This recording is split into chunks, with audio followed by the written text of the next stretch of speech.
Haleluya. Puji Tuhan. Selamat siang Bapak Ibu dan Saudara yang dikasihi Tuhan. Baik saudara yang ada di gedung gereja ini maupun Bapak Ibu yang mengikuti secara streaming di rumah masing-masing dimanapun saudara. Kiranya damai dan kasih Tuhan menyertai kita sepanjang ibadah ini. Kita telah menikmati hadiratnya melalui pujian dan penyembahan. Dan saatnya kita akan bersama-sama belajar kebenaran firman Tuhan. Pagi hari ini kita ada di tanggal yang kedua, di minggu yang pertama, di bulan yang ketiga, 1, 2, 3. Minggu pertama, tanggal kedua, bulan ketiga. Tidak kebetulan, jangan dimistik. Dan mari kita siapkan hati kita untuk kita belajar bersama-sama. Pagi hari ini, saya rindu untuk kita kembali belajar menjalani hari dengan bijak. Nah saudara-saudaraku yang dikasihi oleh Tuhan, ini adalah pesan yang disampaikan oleh gembala. Sebuah pewahyuan yang ditujukan kepada umat Tuhan. Bahwa 2025 kita harus menjalaninya dengan bijaksana. Dan kita sudah belajar pada bulan Januari kita masuk bab yang pertama. Bagaimana kita menjalani hari dengan bijak. Kita sudah pelajari bersama-sama bahwa hidup kita ini seperti sebuah buku yang kosong. Kepada setiap saudara di awal tahun, dari Tuhan memberikan sebuah buku yang kosong untuk kita isi, untuk kita tulisi, untuk kita penuhi dengan kisah-kisah inspiratif yang membangun, menguatkan, dan memberkati banyak orang. Dan kita sudah belajar bahwa hidup memang seperti buku yang dibuka dengan sampul depan. Inilah hari kelahiran kita. Dan kemudian buku itu akan ditutup dengan sampul belakang. Inilah hari kematian kita. Di depan ketika kita lahir kita diberikan nama. Maka buku pun diberikan judul. Setiap buku ditulis dengan judulnya masing-masing. Setiap buku berbeda. Demikian pula setiap orang. Kita dilahirkan dari ibu kita. Dan setiap kita diberi nama masing-masing. Menjadi doa dan harapan dari orang tua. Tetapi buku tidak hanya berisi sampul depan dan sampul belakang. Buku juga harus dipenuhi dengan catatan. Buku juga harus dipenuhi dengan tulisan-tulisan. Dan pada bab yang pertama kita sudah belajar. Dan sekarang kita akan melihat bab selanjutnya. Pada bulan Februari, bulan yang kedua, kita juga sudah belajar pada bab yang kedua. Bab yang kedua itu ditulis bahwa bagaimana menjalani hidup dengan hikmat Tuhan. Saudara-saudara, orang yang bijak akan berjalan dengan hikmat. Dan orang yang punya hikmat tidak melihat hidup yang sementara. Orang yang punya hikmat melihat hidup dalam kekekalan. Orang yang punya hikmat tidak hanya mencari kesenangan. Orang yang punya hikmat siap menderita demi kehidupan yang kekal. Dan hari ini saya ingin mengajak kita memasuki bab yang ketiga. Bagaimana menjalani hidup kita dengan hikmat. Dijalani hidup dengan bijak. Maka bab yang ketiga harus kita sadari bahwa kita semua orang-orang percaya. Kita dipanggil untuk melayani. Bapak Ibu, sekali lagi saya mau sampaikan kepada saudara. Bahwa nilai dari sebuah buku itu bukan ditentukan karena sampulnya yang menarik. Nilai dari sebuah buku tidak ditentukan dari keindahan yang kita pandang di depan. Baik sampul depan maupun sampul belakang. Nilai dari sebuah buku itu ditentukan dari isinya. Apa yang kita isikan itu yang akan menentukan kualitas buku kehidupan kita. Itulah sebabnya jangan terpesona dengan tampilan luar. Jangan terpesona. Jangan terpesona dengan sampul yang kelihatan mewah. Karena bukan di situ letaknya, tetapi apa yang ada di dalamnya. Tidak semua yang nampak baik, itu pasti dalamnya baik. Yang di luar belum tentu mencerminkan yang di dalam. Amin. Percayalah, yang namanya gudang garam, itu isinya bukan garam. Betul? Isinya apa? Hafal toh. Oleh sebab itu maka kita harus memahami isi apa buku ini. Dan kalau kita ingin membuat isi buku ini punya kualitas. Hidup kita ini punya kualitas. Maka gunakan hidup ini untuk melayani. Karena hidup kita akan bernilai. Hidup kita akan berarti kalau kita melayani. Mari bersama-sama kita akan belajar. Bagaimana kita dipanggil untuk melayani Tuhan. Saudara-saudaraku yang dikasihi oleh Tuhan, melayani adalah panggilan setiap orang percaya. Melayani bukan hanya tugas pendeta, melayani bukan hanya tugas para pelayan Tuhan, melayani bukan hanya tugas hamba-hamba Tuhan. Melayani itu adalah tugas dan tanggung jawab setiap orang percaya. Katakan amin. Yang melayani bukan hanya yang di panggung, yang melayani bukan hanya yang main musik, yang melayani bukan hanya WL dan singer, yang melayani bukan mereka yang ada di belakang, tapi setiap saudara dan saya, kita semua orang-orang percaya, kita dipanggil, kita diundang untuk menjadi pelayan-pelayan Tuhan. Dalam kitab perjanjian lama tidak semua orang boleh melayani. Hanya mereka para imam, mereka yang lahir dari keturunan Lewi, mereka yang melayani. Tetapi dalam perjanjian baru, maka ada keimamatan yang baru, keimamatan perjanjian baru. Alkitab berkata bahwa kamulah bangsa yang terpilih, imamat yang rajani. Di dalam Kristus, saudara dan saya adalah imam-imam kerajaan Allah. Dan tugas seorang imam adalah melayani. Katakan amin. Saudara-saudaraku yang dikasihi oleh Tuhan Yesus Kristus. Sadarilah bahwa keselamatan dan pelayanan adalah dua hal yang tidak dapat dipisahkan. Kita jadi orang Kristen, kita bersyukur karena kita ditebus oleh Tuhan. Tetapi tanggung jawab keselamatan, tugas keselamatan yang Tuhan berikan kepada kita, itu mendorong kita, membuat kita untuk bersedia melayani. Keselamatan dan pelayanan tidak dapat dipisahkan. Sebab tujuan Tuhan menyelamatkan kita adalah agar kita dapat melayani.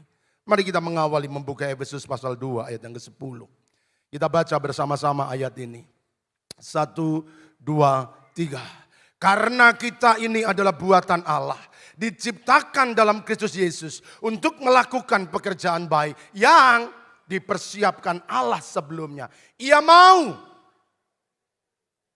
Amin. Alkitab berkata kita diciptakan dalam Kristus Yesus. Ketika kita lahir baru, kita menerima Dia sebagai Tuhan dan Juru Selamat, maka kita diciptakan menjadi ciptaan baru. Nah, orang-orang yang dilahirkan kembali, mereka yang diciptakan, maka Tuhan sudah mempersiapkan pekerjaan baik. Saudara dan saya punya tugas yang sama, melakukan pekerjaan baik. Apakah itu pekerjaan baik? Pekerjaan baik itulah pelayanan yang Tuhan berikan kepada kita. Semua orang yang mengalami kelahiran baru, orang-orang yang percaya kepada Yesus, maka setiap pribadi, saudara dan saya, siapapun, dari yang di depan sampai yang di belakang, dari yang kecil sampai yang besar, dari yang muda sampai yang tua, saudara punya tugas baik yang harus dituntaskan sebelum kita kembali ke surga. Apa itu? Pelayanan. Saudara dan saya dipanggil untuk melayani. Bagi orang-orang percaya, bagi kita semua, melayani bukanlah pilihan, melayani adalah keharusan. Kenapa melayani adalah keharusan? Saudara lihat di depan sini, tersedia tubuh dan darah Tuhan. Setiap minggu pertama, minggu ketiga, kita selalu mengambil roti dan anggur. Itu adalah karya penebusan. Mengapa kita harus melayani? Sebab untuk kita dapat melayani, Yesus rela mati. Sekali lagi. Agar saudara dan saya bisa melayani, Yesus telah membayar harganya, yaitu mati di atas kayu salib. Tanpa penebusan, tanpa kematian Kristus, semua pelayanan, semua talenta, semua persembahan, semua prestasi tidak akan diterima oleh Tuhan. Dia rela mengorbankan dirinya supaya apapun yang kita lakukan buat Tuhan, semua yang kita buat, semua yang kita persembahkan itu berkenan kepadanya. Tetapi kalau tanpa penebusan, kalau Yesus tidak mati, sampai darah pun kita curahkan, kita tidak akan pernah diterima oleh Tuhan. Oleh sebab itu kalau kita dipanggil dan kita sudah melayani Tuhan, jangan pernah bangga, jangan pernah sombong. Kalau saya bisa berdiri di sini bukan karena hebat dan kuat saya, bukan karena pengetahuan dan kepandaian, tetapi karena Dia sudah berkorban. Sekecil apapun yang kita buat, sekecil apapun yang kita persembahkan, itu berkenan karena Dia sudah menebus dan menyelamatkan kita. Saudara-saudaraku yang dikasihi oleh Tuhan Yesus Kristus. 1 Korintus pasal yang ke-6 ayat yang ke-20 firman Tuhan berkata demikian. Sebab kamu telah dibeli dengan harga yang lunas dibayar. Semua katakan 1, 2, 3. Karena itu muliakan Allah dengan tubuhmu. Sekali lagi. Karena itu 1, 2, 3. Karena itu muliakan Allah dengan tubuhmu. Ini perintah. Ini bukan pilihan yang bisa kita lakukan atau tidak. Tidak. Tuhan berkata karena itu kamu telah dibeli. Yesus sudah mati. Yesus membayar harga tebusan kita. Karena itu muliakan Allah dengan tubuhmu. Apapun yang bisa engkau buat, buatlah bagi Tuhan. Apapun yang bisa engkau kerjakan, kerjakanlah bagi Tuhan. Karena dia sudah membayar harga tebusan buat kita. Darahnya dicurahkan, hidupnya dipersembahkan. Supaya saudara dan saya bisa memuliakan Tuhan. Tanpa kematiannya, apapun yang saudara persembahkan tidak akan pernah diterima oleh Tuhan. Oleh sebab itu mari muliakan Tuhan. Bapak, Ibu dan saudara-saudaraku yang dikasihi oleh Tuhan. Ingatlah bahwa hidup ini bukan hanya berbicara tentang durasi. Tetapi hidup ini juga berbicara tentang donasi. Apakah perbedaan durasi dan donasi? Yang pertama, durasi itu berbicara tentang kuantitas. Jumlah waktu yang kita habiskan selama kita hidup di bumi ini. Tetapi donasi itu bicara kualitas. Jumlah karya, jumlah pelayanan yang kita lakukan sepanjang hidup ini. Ada orang yang punya durasi panjang, tetapi donasinya nol. Tidak ada karya yang dibuat, tidak ada pelayanan yang dikerjakan. Durasinya begitu panjang, mencapai umur puluhan tahun, bahkan ratusan tahun. Tapi sayang hidupnya kosong, karena tidak pernah memberikan donasi dalam hidupnya. Tidak pernah menggunakan hidupnya menjadi sebuah pelayanan. Yang kedua, durasi itu berbicara tentang berapa lama kita hidup. Berapa panjang usia kita, berapa banyak umur kita. Tetapi donasi itu berapa banyak pelayanan yang kita lakukan. Berapa banyak karya yang kita buat bagi Tuhan. Selanjutnya, durasi berbicara usia, donasi itu berbicara karya. Next, durasi itu alamiah. Saudara diam, makan tidur, pasti tua dan akhirnya mati. Itu berlangsung alamiah, nggak perlu dibuat, nggak perlu diusahakan. Tapi donasi itu butuh usaha. Kita yang mengupayakan untuk bekerja, kita yang mengupayakan untuk melayani. Tanpa usaha, maka tidak akan ada donasi yang kita dapat berikan kepada Tuhan. Saudara-saudaraku yang dikasihi oleh Tuhan Yesus Kristus, pikirkanlah bahwa hidup itu bukan hanya bicara tentang durasi.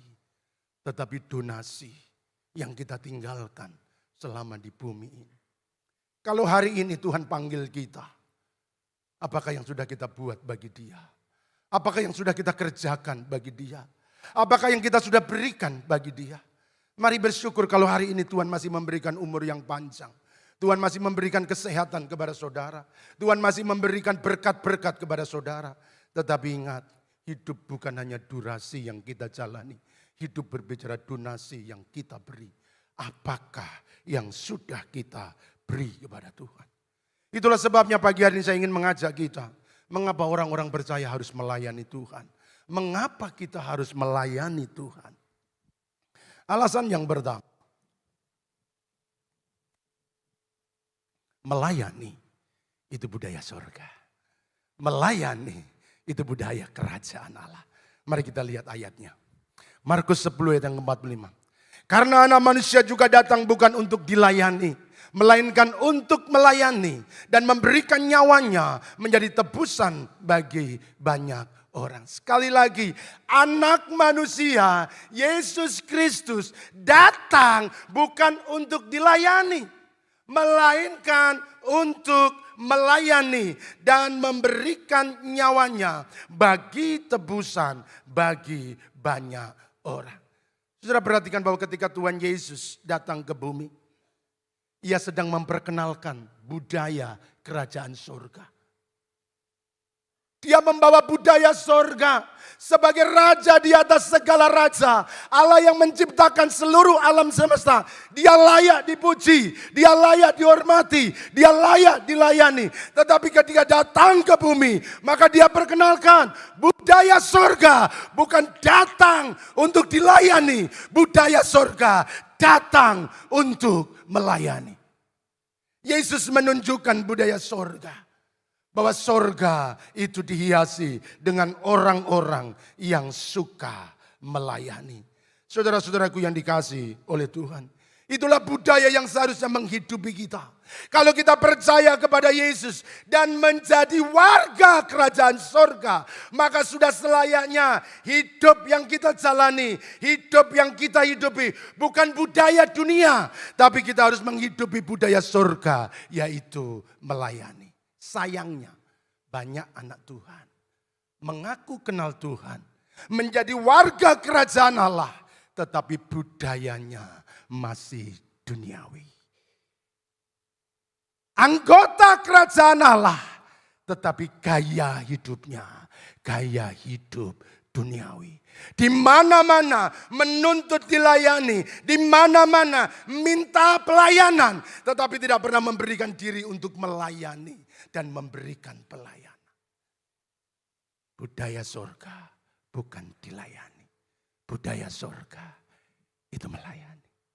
Kalau saudara dan saya mengaku anak-anak Tuhan, warga kerajaan sorga, maka sudah sepatutnya, sudah seharusnya, bukan pelayanan yang kita harapkan, tetapi kita memberikan pelayanan. Sebab itulah budaya kerajaan Allah. Saya berdoa, saya berharap, kiranya itu hidup dalam hati kita masing-masing. GPDI Mahanaim harus dipenuhi orang-orang surgawi yang bukan menuntut pelayanan, tapi memberi diri untuk mengerjakan pelayanan. Yang bukan menuntut selalu dilayani, tetapi bersedia memberikan hati untuk melayani. Semua katakan amin. Haleluya. Saudara siap untuk melayani Tuhan? Saudara-saudaraku yang dikasihi oleh Tuhan Yesus Kristus. Itulah yang ditunjukkan oleh Tuhan Yesus. Dia bawa budaya kerajaan sorga. Supaya anak-anak Tuhan mengerti gila budaya sorga. Anak manusia datang bukan untuk dilayani. Melainkan untuk melayani. Bagaimana caranya ia memperkenalkan dan memberikan keteladanan. Di dalam kehidupan kita untuk melayani. Mari kita melihat dalam Yohanes pasal yang ke-13. Ayat yang ke-4 sampai yang ke-5. Yohanes 13 ayat yang ke-4 sampai yang ke-5. Saudara perhatikan, saya bacakan buat saudara pelan-pelan. Lalu bangunlah Yesus menanggalkan jubahnya. Ia mengambil sehelai kain lenan dan mengikatnya pada pinggangnya. Kemudian ia menuangkan air ke dalam sebuah basi. Lalu mulai membasuh kaki murid-muridnya. Lalu menyekanya dengan kain terikat pada pinggangnya. Dia datang untuk memperkenalkan budaya kerajaan Allah. Yaitu budaya melayani, bukan dilayani. Dan bagaimana caranya? Ini yang dia kasih tahu. Ia tanggalkan jubahnya. Ia mengambil selai kain lenan, mengikatnya di pinggangnya. Lalu dengan rendah hati, dia turun dan dia mulai mencuci kaki murid-muridnya. Itulah yang seharusnya dikerjakan oleh setiap orang percaya. Saudara-saudaraku yang dikasihi oleh Tuhan Yesus Kristus. Kenapa kita gagal untuk melayani? Kenapa kita sulit untuk melayani? Terlalu mewah jubah yang kita pakai. Terlalu berat dengan jabatan yang kita miliki. Tapi Yesus tanggalkan jubahnya. Dia biarkan. Dan dia pakai bukan jubah raja di atas segala raja. Dia ambil sehelai kain. Lalu dia rendahkan diri dan mencuci kaki murid-muridnya. Seringkali jubah yang kita kenakan menjadi halangan. Mobilmu terlalu bagus sehingga enggan untuk turun dan melayani orang lain. Kedudukan kita terlalu tinggi. Saya di kantor bos Pak, saya di kantor pimpinan. Kita bukan hidup di kantor, kita hidup dalam kerajaan Allah. Saya banyak karyawan, saya banyak bawahan. Yesus raja di atas segala raja. Dia lepas jubahnya. Dia rendahkan dirinya. Untuk menjadi manusia, melayani manusia. Dia Allah turun ke bumi dan menjadi manusia. Tetapi untuk menunjukkan hati hamba, dia lepas jubahnya. Dia ikat kain, dia rendahkan diri. Ini caranya melayani, ini caranya menjadi hamba. Lepaskan jubah dan pakai jubah kehambaan.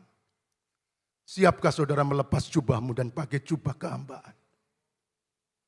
Kita warga kerajaan surga.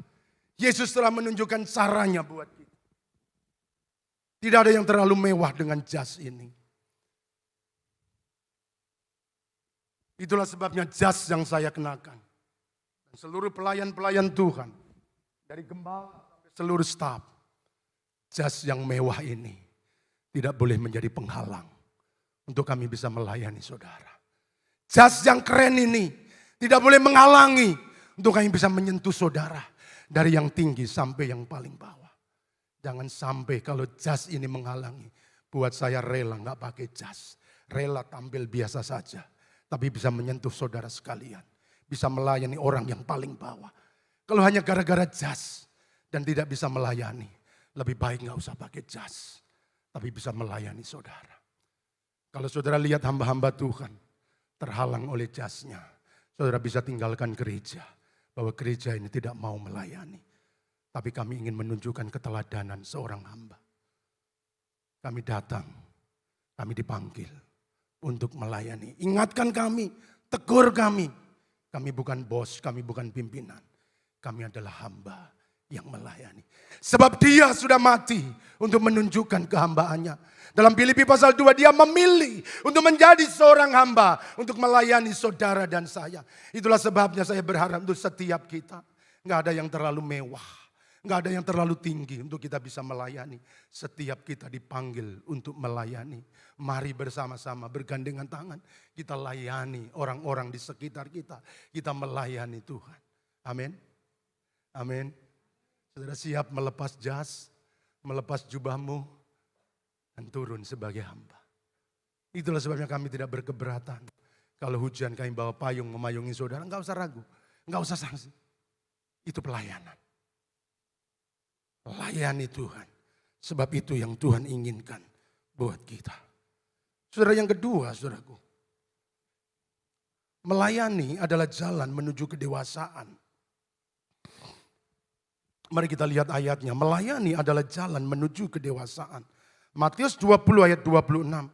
Tidaklah demikian di antara kamu, barang siapa ingin menjadi besar di antara kamu, hendaklah ia menjadi pelayanmu. Dan barang siapa ingin menjadi ketermuka di antara kamu, hendaklah ia menjadi hambamu. Yesus mengajar kita. Siapa yang mau besar, dia harus menjadi pelayanmu. Melayani itu jalan menuju kedewasaan. Kalau kita mau besar imannya, kita mau bertumbuh imannya, kita mau dewasa imannya, maka belajarlah untuk melayani. Karena melayani itu akan mendewasakan iman kita dan akan membawa kehidupan yang lebih besar. Tanpa pelayanan, saudara tidak akan melihat kebesaran dalam hidup saudara. Alkitab dengan jelas, siapa yang ingin menjadi besar, dia harus melayani. Saudara-saudaraku yang dikasihi oleh Tuhan, melayani itu jalan menuju kedewasaan iman. Kalau iman kita pengen bertumbuh, maka belajarlah melayani. Sebab ketika kita sedang melayani, maka kita sedang mempraktekkan nilai-nilai firman Tuhan. Ketika kita melayani, maka kita sedang mematikan kecintaan kepada diri sendiri. Dan mulai menumbuhkan belas kasihan, mulai menumbuhkan kebaikan, mulai menumbuhkan kemurahan, mulai menumbuhkan kasih, mulai menumbuhkan cinta. Dari mana? Ketika kita melayani. Tapi kalau kita nggak akan melayani, kita tidak akan pernah bertumbuh dewasa. Setiap minggu keluar masuk ke gereja, tapi imannya enggak berkembang. Kenapa? Karena tidak pernah mau melayani. Saudaraku, dalam Yohanes pasal yang ke-6, kita mengenal ada kisah yang sangat menarik di mana Yesus memberi makan 5.000 orang. Kisah yang sangat terkenal. Ketika 5.000 orang mengikut Yesus dan mereka kelaparan karena 3 hari mengikut Yesus. Maka dia perintahkan murid-muridnya untuk memberi makan. Tetapi apa yang dikatakan murid-muridnya? Dengan apa kami bisa memberi? Beri dengan apa yang ada. Lalu apa yang terjadi? Murid-murid diberikan roti. Lalu membagikan kepada orang banyak pada waktu itu. Dan 5.000 orang laki-laki, belum termasuk wanita dan anak-anak, mereka makan dengan kenyang. Saudara perhatikan, apa yang membedakan antara murid dan para pengikut? Para pengikut ketika dia ikut Yesus, dia datang, dia duduk dan menantikan roti dibagikan. Dan menantikan berkat dibagikan. Tetapi tidak dengan murid-murid. Dia datang kepada Yesus. Dia ambil roti. Bagikan, layani, berikan. Dia keliling 5.000 orang. Satu persatu. Dia antar roti dari satu tempat ke tempat yang lain. Semua mereka dikenyangkan dengan roti itu. Mohon maaf. Mohon maaf. Berapa banyak kita orang-orang percaya. Anak-anak Tuhan lebih mirip dengan 5.000 orang.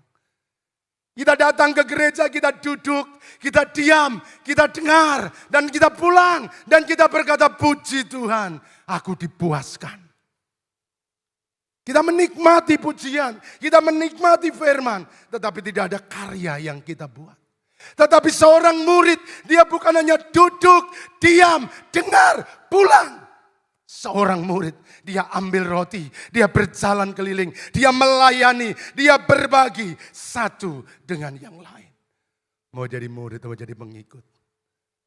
Berapa puluh tahun saudaranya keluar masuk gereja, kita nggak akan pernah bertumbuh dewasa.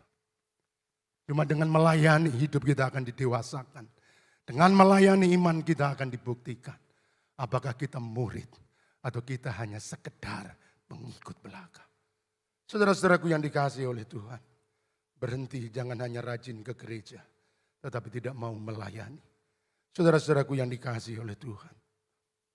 Biarlah setiap kita pagi hari ini kita digerakkan Tuhan.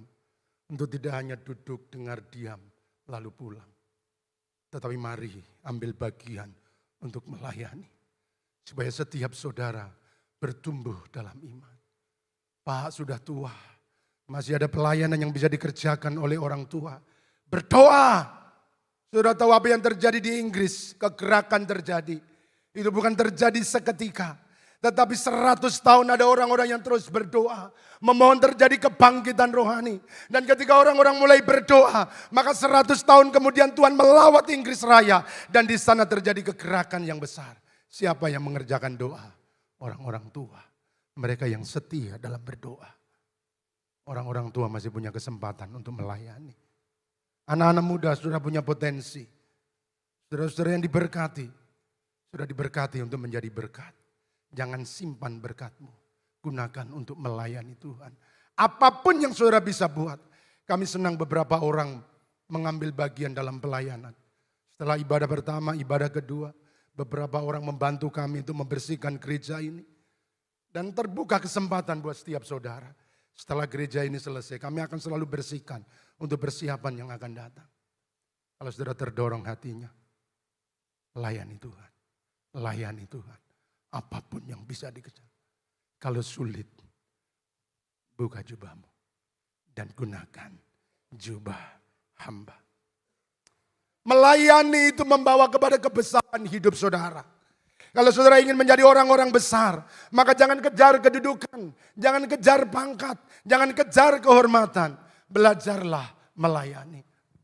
Ini prinsip kebenaran yang Yesus ajarkan buat kita. Saudara, kami berusaha untuk memberikan pelayanan yang terbaik di gereja ini. Dengan apa yang kami bisa.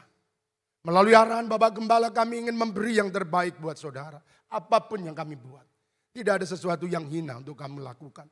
Semuanya itu mulia dan terhormat di hadapan Tuhan. Itulah sebabnya bagi kami tidak ada perkara-perkara yang sulit untuk dilakukan. Dari mulai mimbar sampai halaman depan. Dari mulai lantai atas sampai lantai bawah. Semua bisa kami kerjakan. Karena kami melihat itu adalah pelayanan. Kalau kami bisa ambil bagian itu merupakan sebuah kehormatan. Karena dia telah membayar harganya. Mati buat diri saya. Kalau dia tidak mati, maka tidak ada pelayanan yang berkenan kepada Tuhan. Oleh sebab itu saya mengundang kepada saudara. Mari layani Tuhan. Hidup kita terbatas.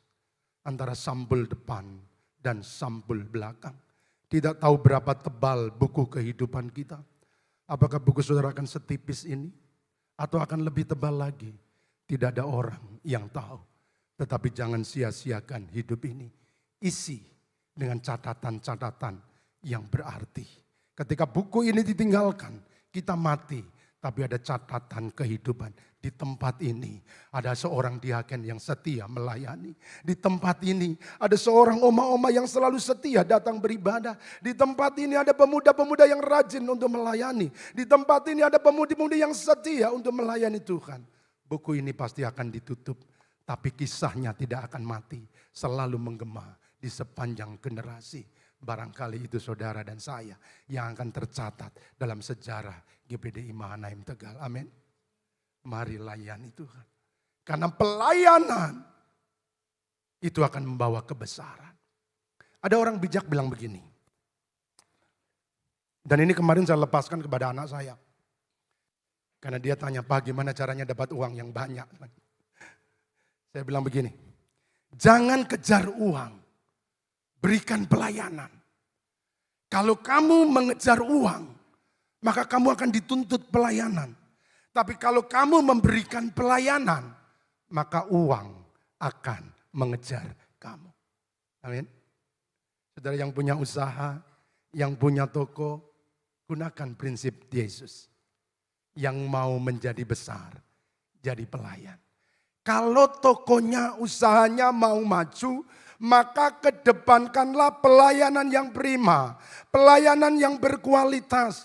Karena pelayanan yang berkualitas itu akan membawa kita pada berkat-berkat Tuhan yang tanpa batas. Saudara tahu, apa yang akan terjadi ketika kita memberikan kualitas pelayanan yang terbaik? Maka ada 4K yang saya mau bagikan kepada saudara. Kalau saudara membangun pelayanan. Yang pertama, pelayanan yang baik itu akan memberikan kesan.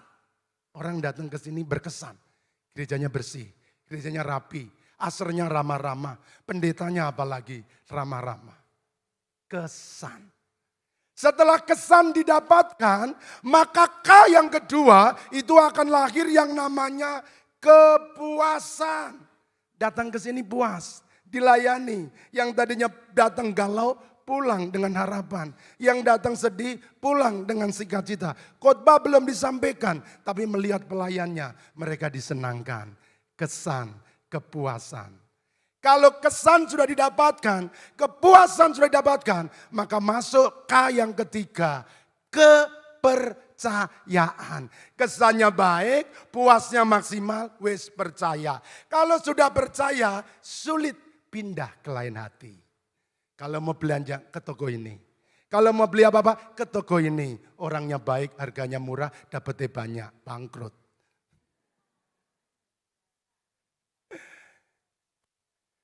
Kesan, kepuasan, kepercayaan.